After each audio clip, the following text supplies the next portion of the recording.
하나님 말씀은 로마서 9장입니다. 로마서 9장 19절에서 33절입니다.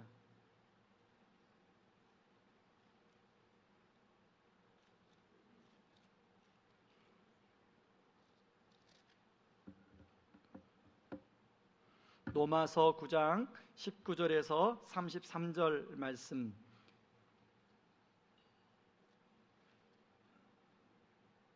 제가 먼저 읽도록 하겠습니다. 혹 내가 내게 말하기를 그러면 하나님이 어찌하여 허물하시느냐, 누가 그 뜻을 대적하느냐 하리니, 이 사람아, 내가 누구이기에 감히 하나님께 반문하느냐? 지음을 받은 물건이 지은 자에게 어찌 나를 이같이 만들었느냐 말하겠느냐? 토기장이가 진흙 한 덩이로 하나는 귀히 있을 그릇을 하나는 천이 있을 그릇을 만들 권한이 없느냐? 만일 하나님이 그의 진노를 보이시고 그의 능력을 알게 하고자 하사 멸하기로 준비된 진노의 그릇을 오래 참으심으로 관용하시고, 또한 영광 받기로 예비하신 바 긍휼의 그릇에 대하여 그 영광의 풍성함을 알게 하고자 하셨을지라도 무슨 말을 하리요? 이 그릇은 우리니 곧 유대인 중에서뿐 아니라 이방인 중에서도 부르신 자니라. 호세아의 글에도 이르기를 내가 내 백성 아닌 자를 내 백성이라, 사랑하지 아니한 자를 사랑한 자라 부르리라. 너희는 내 백성이 아니라 한 그곳에서 그들이 살아계신 하나님의 아들이라 일컬음을 받으리라 함과 같으니라. 또 이사야가 이스라엘에 관하여 위치되 이스라엘 자손들의 수가 비록 바다의 모래 같을지라도 남은 자만 구원을 받으리니, 주께서 땅 위에서 그 말씀을 이루고 속히 시행하리라 하셨느니라. 또한 이사야가 미리 말한 바 만일 만군의 주께서 우리에게 씨를 남겨두지 아니하셨더라면 우리가 소돔과 같이 되고 고모라와 같았으리로다 함과 같으니라. 그런즉 우리가 무슨 말을 하리요? 의를 따르지 아니한 이방인들의 의를 얻었으니 곧 믿음에서 난 의요. 의의 법을 따라간 이스라엘은 율법에 이르지 못하였으니, 어찌 그러하냐? 이는 그들이 믿음을 의지하지 않고 행위를 의지함이라. 부딪힐 돌에 부딪혔느니라. 함께 읽습니다. 기록된 바 보라, 내가 걸림돌과 거치는 바위를 시온에 두노니 그를 믿는 자는 부끄러움을 당하지 아니하리라 함과 같으니라. 아멘. 우리가 자주 사용하는 말 중에 괜찮은 이란 말이 있습니다. 우리가 맛있는 식당을 누군가에게 물어볼 때 혹시 이 근처에 괜찮은 식당이 없습니까? 혹은 소개할 때 참 괜찮은 식당이 있습니다 라고 말합니다. 분위기 좋고 커피 맛이 좋은 카페를 이야기할 때도 참 괜찮은 카페가 있습니다. 그런가 하면 좋은 회사, 참 괜찮은 회사입니다. 또 괜찮은 교회입니다. 또 괜찮은 뭐뭐입니다. 이렇게 우리가 이야기할 때가 있는데요, 사람을 소개할 때도 그렇습니다. 참 그 사람 괜찮은 사람입니다. 아니면 어떤 자매에게 형제를 소개할 때 참 그 형제 괜찮은 형제입니다. 그 자매 괜찮은 자매입니다. 이렇게 말합니다. 여러분, 우리는 누구든지 괜찮은 사람으로 그렇게 사람들에게 인정받기를 우리가 원합니다. 그래서 괜찮은 목사, 또 괜찮은 장로, 괜찮은 성도가 우리가 되기를 원하죠. 괜찮은 CEO, 괜찮은 직원 되기를 원합니다. 이왕이면 그냥 괜찮은 정도가 아니라 정말 괜찮은 사람이 되었으면 좋겠다는 마음이 바로 저와 여러분들의 마음일 것입니다. 이런 면에서 성경에 나오는 인물 중에서 참 괜찮은 사람을 한 명 소개하고자 합니다. 여러분, 마태복음 19장 16절에서 22절에 보면 부자 청년이라고 우리가 알고 있는 사람이 나오고 있습니다. 여러분, 같이 한번 18절부터 20절까지 같이 읽어보겠습니다. 같이 읽습니다.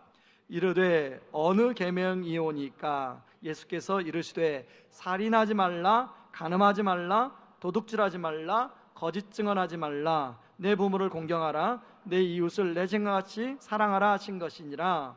그 청년이 이르되 이 모든 것을 내가 지켰사온데 아직도 무엇이 부족하니까? 여러분, 사실은 이 청년은 청년의 때까지 모든 계명, 자기가 나름대로 기준 안에서 지킬 수 있는 모든 계명은 다 지킨 사람이라고 본인을 이야기하고 있습니다. 우리가 볼 때는 참 도덕적이고 참 올바른 그런 청년이라고 알 수 있죠. 그런데 오늘 이 사람이 청년인데 앞에 형용사가 하나 더 붙어 있어요. 그냥 청년이 아니라 부유한 청년이에요. 아주 부자 청년이에요. 연봉이 얼마나 정도 붙은지 모르겠어요. 손흥민 정도는 아니겠죠, 그죠? 예. 여러분, 이런 부자 청년, 그리고 또 누가복음에 보니까요, 이 청년의 직업이 관리였어요. 관리. 헬라어로 보니까 아르콘이라는 말인데, 이 아르콘은 군주, 통치자를 가리킵니다. 그러니까 이 시대로 말하면 기술고시나 아니면 로스쿨을 졸업하거나 아니면 행정고시 이런 걸 패스해가지고 어느 정도의 자기 자리에 포지션을 갖고 있는 사람, 아직 결혼 전, 미혼, 여러분, 이런 청년이 우리 앞에 딱 등장하면 아마 미혼인 자매들은 가슴이 설레일 거예요. 결혼한 지 얼마 안 된 분들도 내가 저 사람을 만날걸, 이런 생각할 수도 있을지도 모르겠어요. 그러나 관연한 또 딸이 있는 분들은 저런 사람을 사위를 삼았으면 좋겠다. 여러분, 참 괜찮은 사람 아닙니까? 여러분, 우리가 계속 살펴보고 있는 로마서 9장은 이런 유대인들이 자기가 얼마나 괜찮은 사람인가를 추구하며 사는 대표적인 사람들이 유대인들입니다. 그 유대인들이 가장 모델로 삼고 있는 것이 바로 오늘 본문에 나온 아까 말한 부자 청년 중에 하나일 것입니다. 여러분, 오늘 로마서 9장 4절 5절에 보면 하나님은 유대인들에게 참 괜찮은 사람으로 살 수 있는 것들을 선물로 주셨습니다. 총 8가지가 나오는데 4절 5절을 같이 한번 읽어보겠습니다. 같이 읽습니다. 내 동족은 이스라엘 백성입니다. 그들에게는 하나님의 자녀로서의 신분이 있고 하나님을 모시는 영광이 있고 하나님과 맺은 언약들이 있고 율법이 있고 예배가 있고 하나님의 약속들이 있습니다. 족장들은 그들의 조상이요 그리스도도 육신으로는 그들에게서 태어나셨습니다. 여러분, 이 8가지는 유대 민족들만, 유대 족속들만 하나님이 특별하게 주신 것들이에요. 다른 민족들은 이런 선물을 받지 못했습니다. 그런데 이런 선물을 주신 이유는 바로 하나님을 깊이 만나고 하나님이 얼마나 좋으신 분을 경험하고 하나님을 믿지 않는 다른 민족들에게, 다른 사람들에게 하나님의 위대하심과 풍성하신 사랑을 알리기 위함입니다.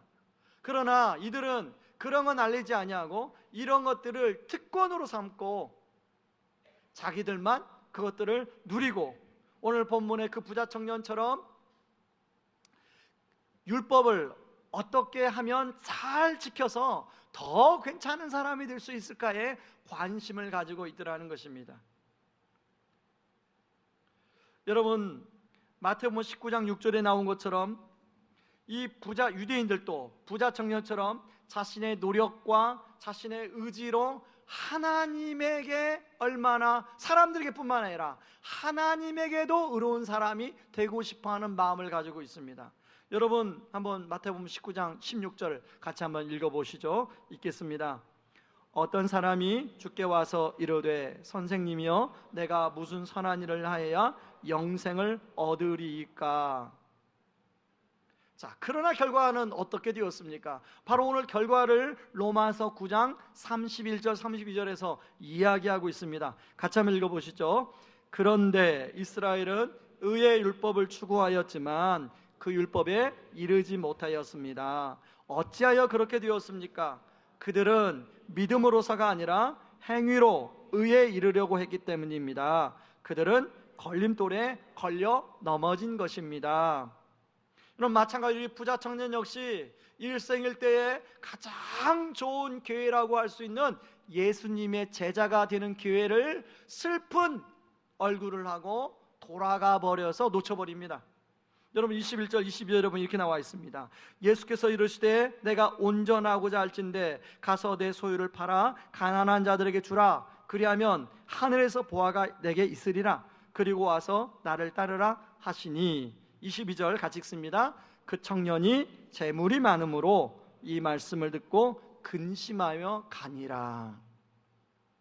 여러분, 사람이 아무리 의로워지려고 노력하지만 여러분, 완벽하게 의로워질 수는 없습니다.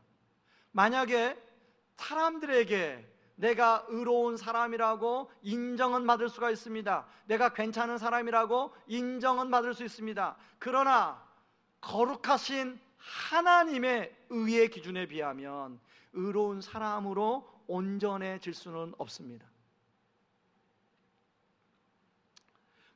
이 부자 청년이 그런 의로움, 내가 어떻게 더 계명을 지켜야 온전한 사람이 될 수 있습니까? 더 괜찮은 사람이 될 수 있습니까? 더 의로운 사람이 될 수 있습니까? 라고 질문했을 때 하나님은 이 부자 청년이 그동안 다른 대로 다 지켰지만 이 부자 청년의 아킬레스건을 건드립니다.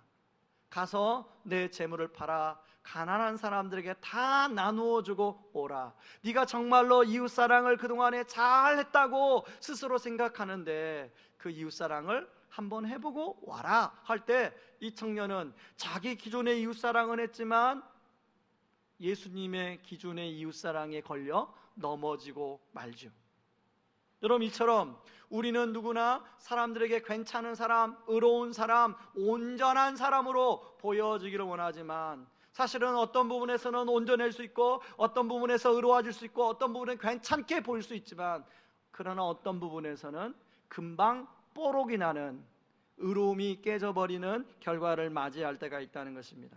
그런데 이 부자 청년만 그런 것이 아니라 여러분, 예전에 말씀을 한번 드렸지만 종교 개혁을 시작했던 루터 역시도 자신의 의로운 삶을 통하여 하나님께 나아가려고 노력했던 사람 중에 하나입니다. 여러분, 루터는 원래 법률을 공부하는 학생이었습니다. 어느 날 길을 가다가 벼락이 떨어졌는데 그 벼락에 친구가 맞아 죽습니다. 그때부터 하나님에 대한 두려움으로 루터 안에는 가득 찹니다. 어떻게 하면 저 두려우신 하나님 마음에 내가 들 수 있을까? 그래서 법률 공부를 하던 걸 그만두고 신부가 돼서 열심히 하나님을 전적으로 섬기면 하나님 마음에 내가 쏙 들 수 있을 거야 하고 신부가 됩니다. 근데 신부가 되어서 열심히 섬기지만 루터 마음에 차지가 않아요.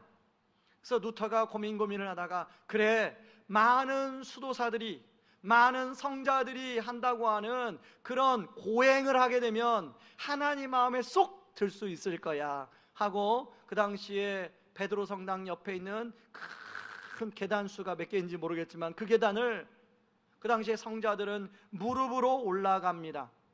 근데 루터도 역시 무릎으로 그 계단을 올라가면서 이 루터의 무릎이 다 피범벅이 됩니다. 그럼에도 불구하고 끝까지 올라가죠. 왜? 하나님께 의로움으로 받아들여져야 되니까. 하나님이 볼 때 괜찮은 사람으로 받아들여져야 되니까. 그러나 루터는 다 올라가고 나는데도 여전히 하나님 앞에 자기가 부족한 게 있다는 것이 느껴져요. 그래서 루터는 실망한 나머지 고향 루턴베르크로 돌아갑니다. 여러분, 이 부자 청년 유대인 루터만 이렇게 사는 게 아니지 않습니까?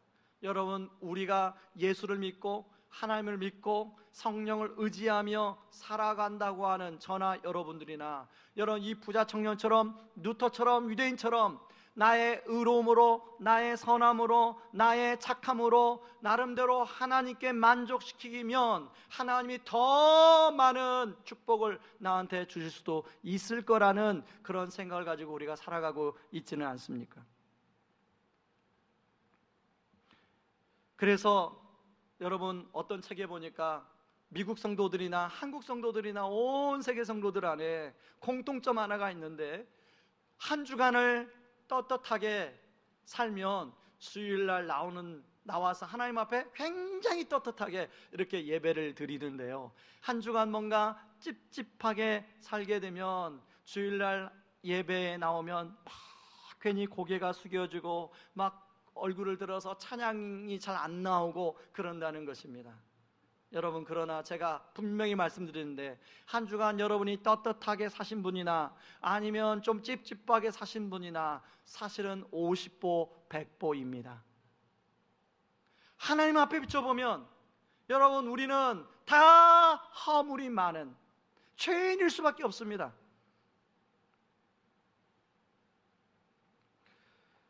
끊임없이 의로움으로, 자기의 선함으로, 자기의 노력으로 나아가려고 하는 그런 경우, 그런 사람들 하나님 앞에 괜찮은 사람으로 인정받을 수가 없습니다. 오히려 루터와 부자 청년처럼 부끄러움을 경험하게 될 것입니다.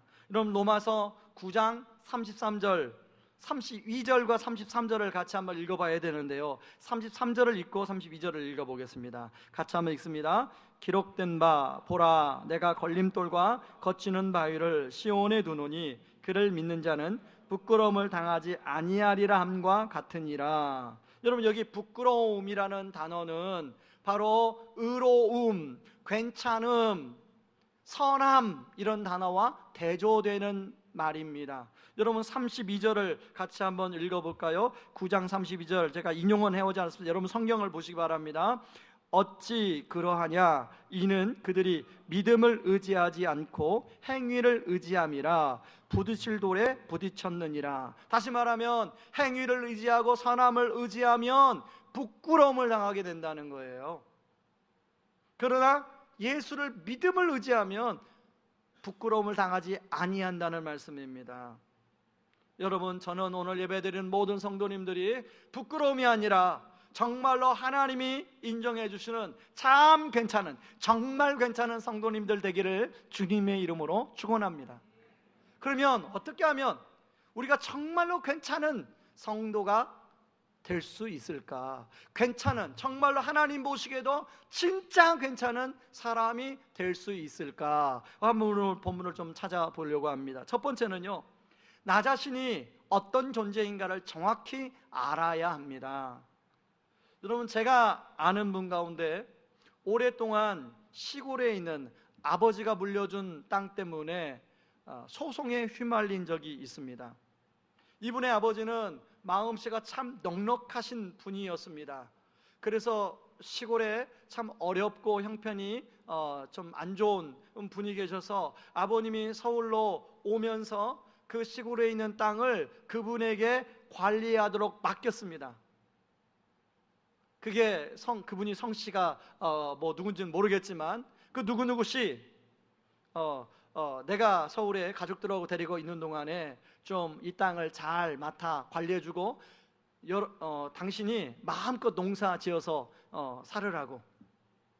여러분, 그분의 입장에서 얼마나 참 감사한 일입니까? 그래서 얼마 동안은요, 그분이 농사를 지어서 쌀도 갖다 올려 보내주고 또 뭐 여러 가지 밭에 나는 그런 농작물들을 보내왔다고 합니다. 그런데 몇십 년이 흘렀어요. 그리고 아버님은 돌아가시고 이제 제가 아는 지인에게 그 땅을 유산으로 물려줬습니다. 그래서 그 지인이 등기부등본을 떼어봤을 거 아닙니까? 근데 깜짝 놀란 거예요. 등기부등본에 그 명의자가 아버지가 아니라 그 관리인이 명의로 돼 있더라는 거예요. 그래서 이분이 찾아가서 이게 어떻게 된 일이냐 라고 하니까 그 관리인이 오히려 적반하장격으로 이 땅이 내 땅인데 뭐 와서 지금 따지느냐, 이렇게 나오더라는 것입니다. 사실 그 동네 사람도 다 그 땅이 그 관리인 땅 아니라는 거 알고 있거든요. 그래서 법적으로 그것을 풀어서 그 땅을 차지했는데요, 그 과정에서 자기처럼 그런 사람들이 전국에 굉장히 많더라는 거예요. 여러분, 제가 왜 이런 얘기를 하냐면 우리의 하나님이, 사랑이 많으신 하나님이 이 세상을 만드시고 사람을 하나님의 형상대로 만들고 이 세상을 잘 다스리도록 우리에게 위임을 맡겼습니다. 우리는 관리인입니다. 그런데요, 그걸 또 오랫동안 맡다 보니까 내가 자꾸만 주인인 양 착각하게 된 거예요. 그래서 여러분, 오늘 본문에도 보면 피조물이 마치 창조주인 양 착각해서 하나님 앞에 따지는 내용을 질문하고 있습니다. 여러분, 우리가 바로 앞에서 어떤 내용을 살펴봤냐면 하나님은 어떤 사람은 긍휼히 여기시고 어떤 사람은 하나님이 완악한 대로 버려두신다 라고 우리가 말씀을 살펴봤습니다, 지난주에. 여러분 바로 같은 사람 원래 완악했죠. 그래서 하나님이 끊임없이 그를 설득해서 하나님 앞으로 돌아오게 하려고 하는데 끝까지 고집을 피우다 보니 하나님은 그런 사람은 완악한 대로 내버려 두신다. 그런데 사람이 그렇게 질문하는 거예요. 아니, 사랑이 많으신 하나님이 어떻게 누구는 사랑하고 누구는 그렇게 사랑하지 않을 수 있느냐? 라고, 그게 공평하신 하나님이냐 공정하신 하나님이냐 라고 질문하기 시작하는 겁니다. 바울은 이것에 대해서 이사야 29장 16절에 나오는 말씀을 가지고 인용해서 말씀하는데요, 여러분 20절 21절을 같이 한번 읽어보겠습니다. 같이 읽습니다. 그러나 사람이 무엇이기에 감히 하나님께 말대꾸한단 말입니까? 토기 그릇이 자기를 만든 사람에게 나를 왜 이렇게 만들었소? 라고 말할 수 있습니까? 토기 그릇을 만드는 사람이 똑같은 진흙으로 귀하게 사용할 그릇과 천하게 사용할 그릇을 만들 권한이 없단 말입니까? 여러분 이사야 29장 16절은요 뭐라고 나오냐면 진흙이 배신해서 토기장이와 똑같아졌다는 거예요. 그래서 진흙이 토기장이한테 막 뭐라고 한다는 거예요. 왜 나를 이렇게 만들었냐고. 그게 이사야 29장 16절이거든요. 여러분 이 말씀을 통해서 이사야가 말하는 근본적인 말씀은 뭐냐면 하나님이 창조주고 우리는 피조물이라는 거예요. 그러므로 피조물인 인간이 창조주이신 하나님께 왜 나를 이 정도로밖에 안 만들었습니까? 라고 말할 수 없다는 거예요. 만들어준 것만 해도 감지덕지 감사하다는 거죠. 여러분 우리는 만약에 하나님이 그릇으로 만들지 않았으면 우리의 원래의 모습은 뭡니까? 오늘 본문에 보니까 진흙이에요. 진흙.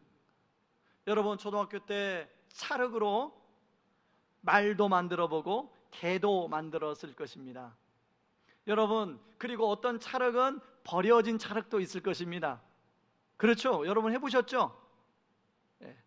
좀 공감을 좀 해보세요. 자, 근데 버려진 찰흙이 왜 나를 버렸습니까? 라고 여러분한테 따진다면 여러분은 어떤 마음이 드시겠어요? 지금 그런 겁니다. 그런데 하나님은 그렇게 우리가 버려질 수밖에 없는 진흙이었는데 그런 우리를 그릇으로 빚어주셨는데요, 여러분 오늘 본문에 보면 두 가지 그릇이 나는데 원래 우리는 진노의 그릇이었어요. 원래 하나님이 그릇으로 제대로 된 그릇으로 빚어졌는데 우리가 잘못함으로 우리는 진노의 그릇이 되었다고 성경은 기록합니다. 자, 여러분 하나님이 창세기 1장으로 한번 우리 가보시면요, 창세기 1장에 보면 하나님이 사람을 하나님의 형상대로 만드셨습니다. 동물과는 다른 존재로 만드셨죠. 그리고 하나님이 만든 모든 피조세계를 사람에게 다 맡겼습니다. 이 피조세계를 하나님의 뜻대로 잘 다스리고 섬기고 통치해가라.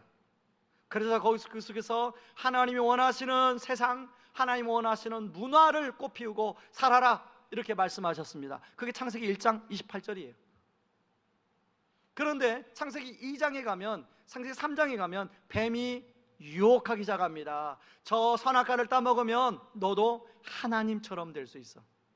네가 관리인이 아니라 너도 주인처럼 될 수 있어. 명의 변경할 수 있어 라고 유혹합니다. 그래서 아담과 하와가 명의 변경을 하죠. 그리고 하나님 자리에 올라갑니다. 자, 하나님 자리에 올라가서 어떻게 됐습니까? 올라가자마자 하나님처럼 될 수 있는 줄 알았더니 오히려 부끄러움과 수치를 경험하게 되고, 그리고 하나님과의 관계가 깨지고, 그리고 그 사랑했던 그 아담과 하와의 관계가 다 깨지고, 자, 그리고 창세기 3장 후반부로 가게 되면요, 그러고 나서 자기 아들들과에서는 문제가 없을 줄 알았는데 처음 낳은 가인이 동생 아벨을 죽이는 사건이 일어나요. 자, 죄가 확장이 됩니다. 창세기 4장에 가면 라멕이 자기보다 어린 소년을 잘못했다고, 자기한테 뭔가 잘못했다고 죽여놓고 자기의 두 아내에게 자랑하는 내용이 나옵니다. 여러분 사람은 죄를 지으면 원래 이 부끄럽고 죄책감을 느껴야 되는데요, 내가 이런 짓을 했어 하고 자랑합니다. 여러분 창세기는 문명의 시작도 기록하고 있지만 죄의 확장에 대해서 기록하고 있습니다. 창세기 6장에 하나님께서 뭐라고 사람들에게 말하냐면 6장 5절 6절, 사람들이 마음대로 자기 멋대로 사니까 5절 6절 한번 보시기 바랍니다. 같이 읽습니다. 여호와께서 사람의 죄악이 세상에 가득함과 그의 마음으로 생각하는 모든 계획이 항상 악할 뿐임을 보시고 땅 위에 사람 지으셨음을 한탄하사 마음에 근심하시고 이르시되 내가 창조한 사람을 내가 지면에서 쓸어버리되 사람으로부터 가축과 기는 것과 공중의 새까지 그리하리니 이는 내가 그것들을 지었음을 한탄함이니라. 여러분, 마음대로 살아가는 사람들 내버려두면 우리가 사는 세상이 어떻게 될까요? 그런 사람들을 이제 법으로 뭔가 구속해서 형무소로 보내고 그 사람들이 거기에서 또 깨닫고 돌아올 수 있도록 이런 정화를 하는, 교정을 하는 곳이 없다면 이 세상은 범죄의 소굴이 될 거예요. 지금 딱 그런 상황이 된 거예요. 그래서 하나님께서는 이 세상을 심판하려고 작정합니다. 다시 말해 이 말씀을 보면 저나 여러분이나 원래가 진노의 그릇이었다는 것입니다. 그런데 오늘 22절 23절에 보면 그런 진노의 그릇인 우리들을 하나님은 진노하지 않으시고 오래 참으심으로 너그럽게 대해주셔서 긍휼의 그릇으로 만들어주셔서 하나님의 영광의 풍성함을 알게 하기 위함이었다고 이야기하고 있습니다. 여러분 22절 23절을 같이 한번 읽어보시죠. 읽습니다. 하나님께서는 당신의 진노와 권능을 나타내시기를 원하시면서도 당장 부수어 버려야 할 진노의 그릇을 부수지 않으시고 오랫동안 참아 주셨습니다. 그것은 하나님께서 자비의 그릇에 베푸실 당신의 영광이 얼마나 풍성한지를 보여주시려는 것이었습니다. 여러분, 초등학교 때 찰흙으로 뭘 만들다가 여러분 마음에 안 들면, 아니 만들어 놓고도 이제 선생님이 야 집에 가 다 버려 그러면 어떻게 했습니까? 여러분 어떻게 하셨어요? 그걸 지금까지 혹시 보관하고 계시나요? 다 그래서 다 이렇게 해가지고 버립니다. 원래가 우리가 그럴 존재였어요. 그런데 하나님은 그런 진노의 그릇을, 하나님 우리에게 긍휼을 계셔서 어떻게 하시냐면 하나님의 오래 참으심 그리고 가능한 한 긍휼로 만들어서 풍성한 하나님의 은혜를 우리에게 부어주시기를 원하신다는 거예요. 그러므로 원래 진흙이었던, 진노에 그렸던, 원래 죄인이었던 우리가 우리의 스스로의 노력과 의지로 사람에게 괜찮은 사람처럼은 보일 수 있지만 하나님 앞에 괜찮은 사람으로 인정받을 수 없다는 것입니다. 여러분, 사람들에게 괜찮게 보였다가도요 얼마 가지 못해서 금방 뽀록이 나는 것이 그게 우리입니다. 저는 결혼 주례도 많이 하고 결혼식에도 많이 참여할 때마다 느끼는 두 가지 감정이 있어요. 어제도 우리 전사님 따님이 결혼을 했는데요 똑같은 감정을 느꼈어요. 한편으로는 너무 부러워요. 너무 행복해 보여요. 앞으로 정말 잘 살았으면 좋겠어요. 그런 감정 하나. 또 한 감정은, 저는 그동안 목회하면서 수많은 가정을 만나 상담했습니다. 진짜 사례가 너무 다양해요. 그러다 보니까 본능적으로 저 가정이 정말 행복하게 잘 살아야 될 텐데, 저 가정이 정말 잘 살아야 될 텐데 진짜 잘 살 수 있을까? 이런 생각이 제 안에 들어요. 왜요? 우리가 근본적으로 죄인이고 우리가 근본적으로 자기중심적인 생각을 갖고 똘똘 뭉쳐져 있는 사람이기 때문에 그런 거예요.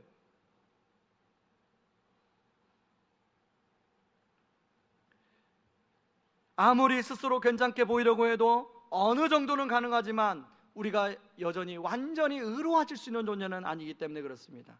그러므로 지혜로운 사람은 자신의 그런 죄임됨, 자신의 허물을 순간순간마다 자기가 인식하고 고백하는 거예요. 내가 당신이 보기에 괜찮은 존재처럼 보이지만 여러분이 저를 보기에 괜찮은 목사처럼 보일지 모르지만 저는 괜찮은 목사가 아닙니다. 저는 저는 여전히 제가 죄인 가운데 죄인입니다 라고 고백해야 된다는 거예요. 여러분, 지난주에 바울이 예수님을 믿어가면서 예수님의 사랑이, 또 예수님이 얼마나 귀한 분인가를 그 깊이 있게 알아가는 것을 제가 한번 설명해 드렸습니다. 근데 바울은요, 예수님만 깊이 있게 알아간 것이 아니라 바울의 자기의 인식도 굉장히 점점 더 깊어지고 있는데요. 여러분 스크린에 한번 보시죠. 고린도전서 15장 9절에 보면 AD 55년에 기록된 성경입니다. 바울이 뭐라고 하냐면, 같이 한번 읽어볼까요? 나는 사도 중에 가장 작은 자, 사도라 칭함을 받을 수 없다. 자, AD 61년 뭐라고 기록하고 있습니까? 모든 성도보다 지극히 작은 자보다 더 작은 자. AD 62년에는요 내가 죄인 중에 괴순이라. 바울은 예수님을 알면 알수록 자기가 얼마나 죄인인가를 깊이 인식하고 있더라는 것이죠. 여러분, 우리는 신앙생활 하면서 혹시 여러분들은 신앙의 연수가 얼마 정도 되셨습니까? 여러분 신앙의 연수의 만큼 여러분의 죄인됨의 깊이를 그렇게 인식하며 살아가고 있으십니까? 그렇지 않고 거꾸로 내가 신앙생활하면 할수록 내가 의롭고 괜찮은 사람이라는 의식이 점점 강해집니까? 그러면요 제가 예언하건대 여러분은 바리새인이 되어가고 있는 것입니다. 여러분 사진 하나 한번 보시기 바랍니다. 여러분 이분이 누군지 아십니까? 혹시 보신 분도 계실지 모르겠어요. 우리가 얼마 전에 추천도서로 읽었던 내가 왕 바리새인입니다 라는 책을 쓴 허운석 선교사님입니다. 허운석 선교사님은 아마존 밀림에서 17년간 사역을 하면서 그 인디오들 사역을 성공적으로 하신 분입니다. 거기에 선교센터도 짓고요, 그리고 병원선도 만들어서 병원선 사역도 하고 학교도 만들어서 아주 풍성한 열매가 있는 분입니다. 그런데 홍석 선교사님이 암에 걸렸습니다. 그리고 암이 재발해서 주님의 부르심을 받았습니다. 내가 왕 바리새인입니다 라는 책은 이 허운석 선교사님이 항암 가운데 쓴 책인데요, 그 첫 번째 장 제목은 이렇습니다. 세상에서 제일 고약한 왕 바리새인님이 나입니다. 그러면서 뭐라고 이렇게 고백하냐면요, 내 이름이 유명해지고 세상에 업적을 남기며 좀 더 빛나는 자리에 앉기 원했으나 그것은 하나님이 원하시는 일이 아니었습니다. 오히려 하나님을 대적하는 일이었습니다. 암에 걸리고 고통 가운데 죽음의 고비를 수차례 넘기니 내가 가인이고 내가 라멕이고 내가 가룟 유다임을 알았습니다. 하나님이 원하시는 것은 어떤 업적이나 성취가 아니라 나의 악한 본성이 발각되어져서 하나님 앞에서 내가 얼마나 미련하고 완악한 죄인이라고 인정하는 것임을 알았습니다. 바로 제가 세상에서 제일 고약한 왕 바리새인이었습니다. 여러분, 이분이 고백하는 것처럼 나의 모습 안에 바로 나의 악한 본성이 발각되고 내 안에 완악한 죄인임이 드러나고 그래야 비로소 나 같은 죄인 살리신 그 은혜 놀라워 라는 찬양이 마음에 와 닿게 됩니다.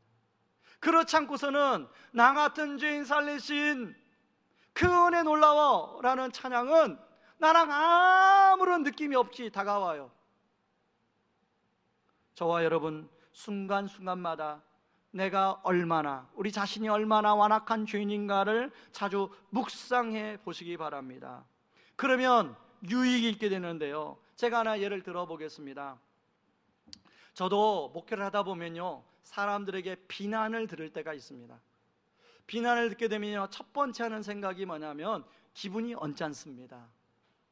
왜? 나는 나름대로 이렇게 한다고 하는데 어떻게 그렇게 말할 수 있어? 라고 생각하는 생각이 들기 때문에 그렇습니다. 두 번째는요, 저의 정당함과 저의 옳음을 막 설명하고 싶은 생각이 듭니다. 그런데요, 제가 죄인이라는 사실을 묵상하는 훈련을 지금 하고 있습니다. 그런 훈련을 하고 그런 생각을 하게 되면 어떤 마음을 성령께서 주시냐면 네가 훨씬 더 죄인인데 그 정도만 해도 약하지. 그런 마음을 주십니다. 여러분 생각해 보니까요, 제가 그분이 말하는 것보다도 제가 만약에 제 안에 있는 그 하나님이 아는 죄까지 다 발각되면 그것은 그냥 그 중에 아무것도 아니 조금밖에 안 되는 거예요. 이게 얼마나 감사해요. 그분이 그 정도만 보시니까. 그러면서 또 하나 드는 생각은 그 서운한, 그분을 향한 서운한 마음이 사라져요. 그리고 진짜 유익은 제가 예전에는 그런 얘기를 들으면 거기에 제 에너지가 많이 뺏겨서 막상 어떤 사역에 본질적으로 에너지를 기울여야 할 때 에너지를 기울이지 못했습니다. 근데 제가요 요즘에는 그거에 그렇게 에너지를 뺏기질 않아요. 자, 저한테 유익합니까? 유익하지 않습니까? 유익하죠. 그런가 하면 제 안에도 누군가를 비난하고 싶을 때가 있어요. 제가 볼 때 저 사람은 저러면 안 되는데 라는 생각이 들 때가 있어요. 그럴 때 제 안에 묵상합니다. 제가 죄인인데. 여러분, 제가 죄인이라는 걸 묵상하다 보면, 제가 정말로 완악한 죄인이라는 것을 묵상하다 보면 제 안에 들었던, 저 사람을 비난하려고 들었던 돌이 나도 모르게 주먹에서 풀어지기 시작합니다. 나 같은 죄인이 어떻게 저 사람에게 말할 수 있어? 그리고 그 다음에 자연스럽게 드는 생각은 그 사람의 입장에서 한 번 더 생각하게 돼요. 오늘 주일 예배 늦게 왔는데 나름대로 아이가 사춘기 자녀가 일어나지 않으려고 막 애를 쓰다가 어떻게 하다 보니까 늦었겠지 라고 생각하면 이해가 돼요. 여러분, 우리가 그런 생각하면 상대방이요 다 이해가 돼요.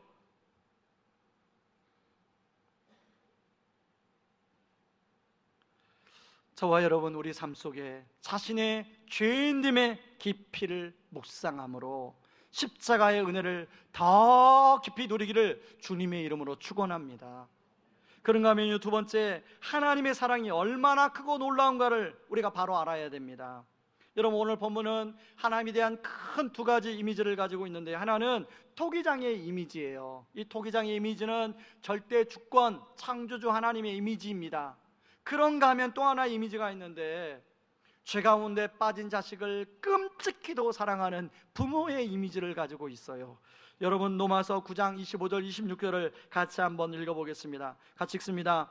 호세아의 글에도 이르기를 내가 내 백성 아닌 자를 내 백성이라 사랑하지 아니한 자를 사랑한 자라 부르리라.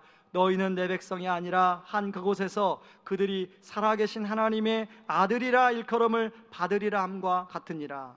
여러분, 호세아서는 북이스라엘, 남유다도 아닌 북이스라엘 가장 죄악에 관영할 때 바로 아수르에게 멸망하기 전에 활동했던 선지자입니다. 근데 하나님은 호세아서에 그 죄악 가운데 빠진 이스라엘 백성들을 뭐라고 첫 번째 비유하냐면, 바람이 나서 남편과 아이들을 버리고 나가버린 집 나간 여자에게 비유합니다. 그러나 하나님은 남편이 되어서 그런 그 호세아가 호세의 부인을 끊임없이 사랑하고 다시금 품었던 것처럼 하나님은 이스라엘 백성들을, 죄악 가운데 빠진 이스라엘 백성들을 품고 또 품습니다. 그런가 하면 두 번째 이미지, 정말로 죄악 가운데 빠진 자식을 위하여 끊임없이 기다리고 끊임없이 오래 참는 부모의 이미지로 설명하고 있습니다. 여러분, 앞에서 말씀드린 것처럼 우리는 진노의 그릇이었어요. 우리의 기준으로 보니까 우리가 괜찮게 보이고 지금 살아가지만, 여러분, 불꽃 같은 하나님의 눈으로, 거룩하신 하나님의 눈으로 우리의 모든 머리끝부터 발끝까지를 스캔한다면, 여러분, 우리는 하나님 앞에 설 수 없는 존재입니다. 그런 진노의 그릇이었던 우리를 하나님은 긍휼의 그릇으로 바꾸어 주시고 어찌하든지 영광의 풍성함을 알게 하고자 하시는 분이라는 거예요. 여러분, 사춘기 자녀가 자기의 고집대로 막 나가고 있을 때 부모의 마음 어떤 마음이에요? 이 아이가 어떻게든지 빨리 사춘기를 끝내서 정말로 부모의 진심 어린 마음을 알고 이 아이가 부모의 사랑 안에서 마음껏 자기의 꿈을 펼쳐가기를 원하는 게 그 부모의 마음 아닙니까? 바로 우리 하나님 마음이 그런 마음이라. 이사야서에 그런데요, 사람들은요 그런 하나님 마음을 잘 몰라요. 소수만이 알아요, 소수만이. 그래서 이사야서에 이렇게 말합니다. 여러분 로마서 9장 27절 말씀 같이 한번 읽어봅니다. 또 이사야가 이스라엘에 관하여 일치되 이스라엘 자손들의 수가 비록 바다의 모래가 될지라도 남은 자만 구원을 받으리니. 29절에도 또 이사야가 미리 말한 바 만일 만군의 주께서 우리에게 씨를 남겨두지 아니하셨더라면 우리가 소돔과 같이 되고 고모라와 같이 같았으리담과 같으니라. 사실 하나님께서 우리를 긍휼히 여겨주지 않으셨다면 여러분 벌써 우리는 소돔과 고모라처럼 멸망을 당했을 것입니다. 하나님께서 우리를 불쌍히 여겨주지 않았다면 저나 여러분들이나 벌써 하나님 앞에서 버려진 사람이 되었을 것입니다.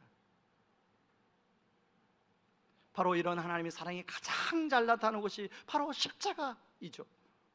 여러분, 모든 부모들에게 자녀는 가장 소중한 존재입니다. 목동에서 장애인 학교 건립 문제로 많은 반대하는 주민들 앞에 장애인 부모들이 무릎을 꿇고 울면서 그들에게 호소하는 장면이 TV에 뉴스에 나온 장면을 제가 보았습니다. 저는 그 장면을 보면서 거기에 무릎 꿇은 어머니들, 아버지들은 나름대로 분명히 어느 한 조직에서 나름대로 괜찮은 사람으로 살아가고 있는 분들일 것입니다. 그리고 그분들이 그 자리에 무릎 꿇기 전에 어떤 곳에서도 그렇게 무릎 꿇어본 적이 없던 분일 것입니다. 여러분, 그분들이 왜, 무엇이 부족해서 거기에 무릎을 꿇었을까요? 바로 이유는 하나예요. 자기의 아이가 태어나 보니 장애를 입고 태어났어요. 그럴 줄 몰랐는데 태어나 보니 장애를 입고 태어났어. 아니, 건강하게 태어났어요. 그런데 어찌어찌 사고를 당해서 장애를 입게 됐어요. 그 아이가 다닐 수 있는 학교를 위해서는 내가 비록 부모로서의 자존심, 내가 이 세상의 모든 자존심이라고 내려놓고 그분들에게 호소를 해서라도 우리 자녀 마음껏 학교 다니게 해주고 싶은 마음 아니겠습니까? 바로 그 마음이 하나님의 마음이에요. 여러분, 하나님께도 예수님은 하나밖에 없는 소중한 아들이었습니다. 그런데 하나님은 그 예수님을 가장 수치와 부끄러움의 상징인 십자가에 내몰아요. 그것도 발가벗겨서. 심지어는 예수님이 엘리 엘리 라마 사박다니, 하나님이 왜 나를 버리시나이까? 라고 외침에도 불구하고 하나님은 외면합니다. 왜요? 인간의 모든 죄값을, 저와 여러분들의 모든 죄값을 다 거기서 씻어내야 되기 때문에. 하나님이 외면한 게 아니라 저는 하나님이 참았다고 그랬어요. 참았다는 생각이 들어요.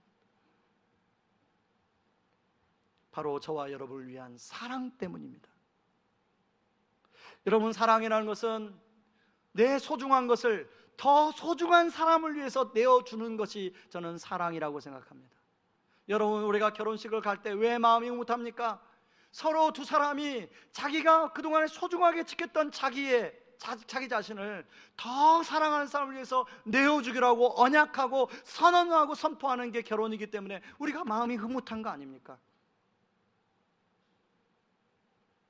여러분, 그런데 그 사랑의 출발이 근원이 어딨냐면 바로 하나님이라는 거예요. 여러분, 그래서 요한일서 4장 16절은 이렇게 말합니다. 같이 한번 읽어보겠습니다. 하나님이 우리를 사랑하시는 사랑을 우리가 알고 믿었노니 하나님은 사랑이시라. 사랑 안에 거하는 자는 하나님 안에 거하고 하나님도 그의 안에 거하시느니라. 여러분, 바로 앞에 루터는 정말로 자신의 의로움으로 하나님의 의로움을 채우려고 했지만 결국 실망하고 돌아갔는데요, 고향의 루텐베르크 대학에 가서 성경을 가르치다가 깨달아요. 아, 인간의 노력과 의지로는 하나님의 의로움을 만족할 수 없구나.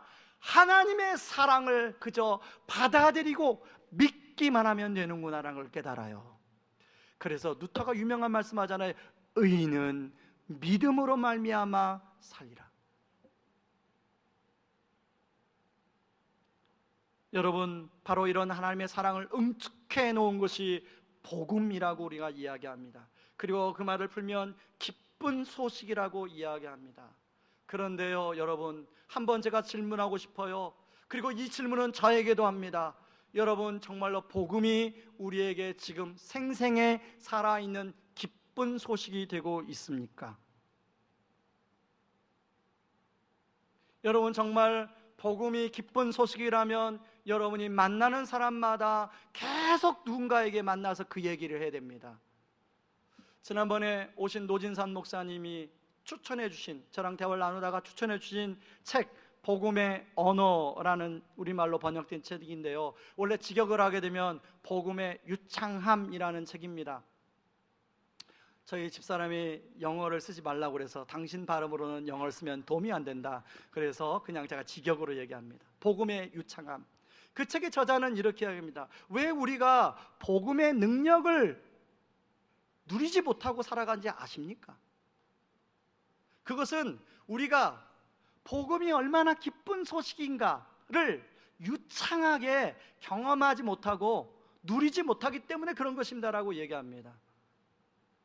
여러분, 저는 그 책에서 아주 인상 깊었던 게요, 그 책의 저자가 자기 아내가 20살 때 아내를 처음 만났다는 거예요. 그 아내가 저 멀리서 걸어오는데 아내를 보는 순간 뿅 간 거예요. 그때부터 그 자매에 대한 사모함이 마음에 가득 차니까 만나는 사람마다 그 자매에 대한 이야기, 야, 그 자매 괜찮지 않냐? 야, 그 자매 너무 예쁘지 않냐? 그 자매 너무 야 정말 지혜롭지 않냐? 옆에 있던 사람이 이야기를 들어요. 그냥 결혼해. 여러분, 기쁜 소식이라는 건 그런 겁니다. 정말로 내 안에 그것이 기쁜 소식이 있으면 내가 만나는 사람마다 계속 이야기할 수밖에 없습니다. 여러분은 예수 그리스도의 복음이 정말로 기쁜 소식입니까? 거기에 또 하나 나와요. 여러분, 우리가 영어가 유창하면 영어로 샬라샬라샬라, 만나는 사람마다 그 미국인을 만나면 영어로 샬라샬라샬라 이야기합니다. 그런데요, 저는 가끔씩 세미나 기간에 그런 외국인을 만날 때가 있는데 말하려고 하면 한참 머릿속에 생각해야 돼요. 그러다가 How do you do? I'm fine. 뭐 이러다가 대화를 그냥 몇 마디 하다가 피해요. 여러분, 우리가 복음을 전하는데 혹시 그렇게 전하고 있지는 않습니까? 저자가 하는 이야기예요. 저는 그 얘기를 듣고 저를 돌아보니까 제가 그러고 있는 거예요. 복음을 전하는 목사인데 제가 그러고 있는 거예요. 자, 그러면 그 복음이 유창해지기 위해서는, 영어가 유창하기 위해서는 영어로 사고하고 영어로 계속 생각하고 영어로 꿈을 꾸고 그래야 영어가 유창해진다고 하거든요. 여러분, 우리가 복음이 유창해지기 위해서는 복음으로 생각하고 복음으로 느끼고 복음으로 묵상하고 복음으로 말하는 훈련을 계속할 때 바로 복음에 우리는 유창해지기 시작하고, 그 복음이 정말로 내 안에 기쁜 소식이 되어서 만나는 사람마다 그냥 꼭 틀에 넣어서 하는 게 아니라, 그 예수님이 좋은 걸 어떻게 해요? 예수님이 좋은 걸 어떻게 해요? 이거 예수님이 이야기하는 거죠. 계속 예수님이 얘기하는 거죠. 그러다 보면 저도 우리 옆에 있는 교역자가 하도 빨래 건조기가 좋다고 하기에 감동이, 은혜를 받아가지고 건조기를 아내에게 선물로 줄까 하고 검색해 본 적이 있습니다. 아직까지 선물로 못 줬습니다. 여러분, 그렇게 되는 거 아니겠습니까? 여러분, 내가 정말 그것이 기쁜 소식이면 누군가에게 계속 말하게 돼 있는 것입니다. 저는 그러기 위해서는 복음이 나의 일상 속에서 계속 사고되어지고 묵상되어지고 그것이 나에게 선포되어져야만이 그것이 내 안에 기쁜 소식으로 자리 잡을 수가 있습니다. 그렇게 될 때 복음은 비로소 기쁜 소식이 되어서 제 안에서부터 전해져서 복음의 능력이 일어나게 되는 줄 믿습니다. 저는 의왕 우리 교회가, 저 담임 목사를 비롯한 모든 교역자, 우리 모든 성도가 이런 복음의 능력을 누릴 수 있기를 주의 이름으로 축원합니다.